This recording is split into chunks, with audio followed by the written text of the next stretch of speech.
صحابہ باہم بیٹھے ہوئے تھے اور آج تذکرہ چل رہا تھا نبیوں کا. ایک نے بولا حضرت آدم علیہ السلام کی بڑی شان ہے، وہ ابو البشر انسانیت کا نقطہ آغاز ہے.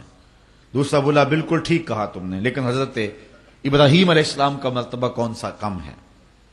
وہ بیٹے کی گردن پہ اللہ کے نام پہ چھری رکھ دیتے ہیں اور جلتی ہوئی آگ کے انگاروں میں چھلانگ لگا دیتے ہیں. تیسرا بولا حضرت موسیٰ علیہ السلام کا مرتبہ کون سا تھوڑا ہے، ہاتھ میں عصا ہے، سر پہ امامہ ہے اور فرعون کے دربار میں کھڑا ہو کے اللہ کا نبی توحید کا اعلان کر رہا ہے.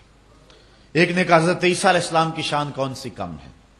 یہ گفتگو کر رہے تھے، آگے تذکرہ تو آنا ہی حضور کا تھا، لیکن حضور خود تشریف لے آئے.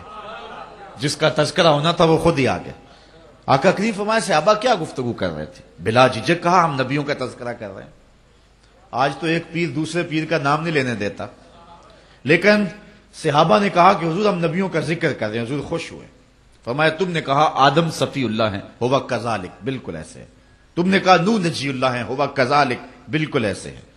تم نے کہا ہے کہ موسیٰ کلیم اللہ ہیں، ہوا کذالک، بالکل ایسے ہے. تم نے کہا عیسیٰ روح اللہ ہیں، ہوا کذالک، بالکل ایسے ہیں. آگے فرمایا الا وانا حبیب اللہ، سن لو میں بھی اللہ کا حبیب ہوں.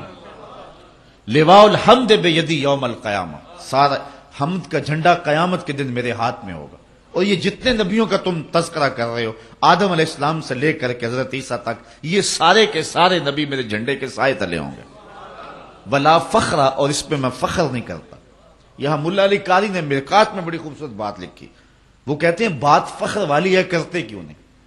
ابو البشر انسانیت کا نقطہ آغاز جھنڈے کے سائے تلے کھڑا ہو، بات فخر والی ہے کہ نہیں ہے؟ وہ ایک زمانہ تھا کہ کسی شخص کی والدہ فوت ہو گئی، تو ان کا شوق تھا کہ چیلم کی تقریب میں میری حاضری ہو.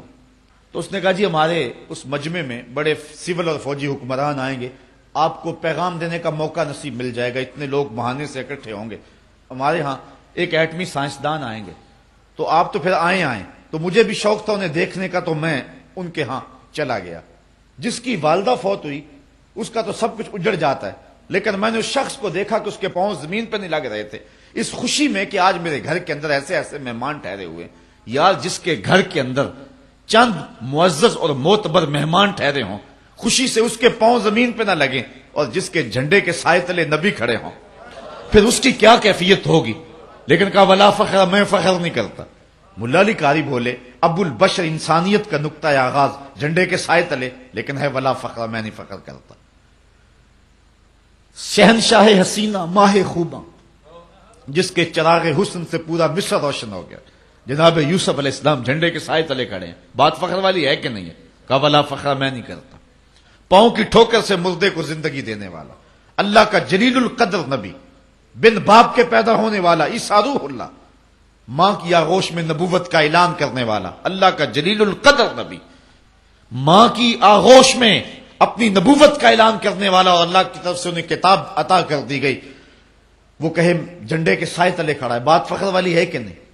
کہا ولا فخر، میں نہیں کرتا. ملا علی قاری کہتے ہیں جب بات فخر والی ہے تو کرتے کیوں نہیں؟ پھر خود ہی کہا یہ حضور کے لیے فخر کی بات نہیں ہے کہ نبی جھنڈے کے سائے تلے آئے، بلکہ یہ نبیوں کے لیے فخر کی بات ہے کہ حضور کے جھنڈے کا سایہ مل گیا ہے. فخر کا دل میں دریچہ باز کرنا چاہیے، جن کا تو آقا ہے ان کو ناز کرنا چاہیے.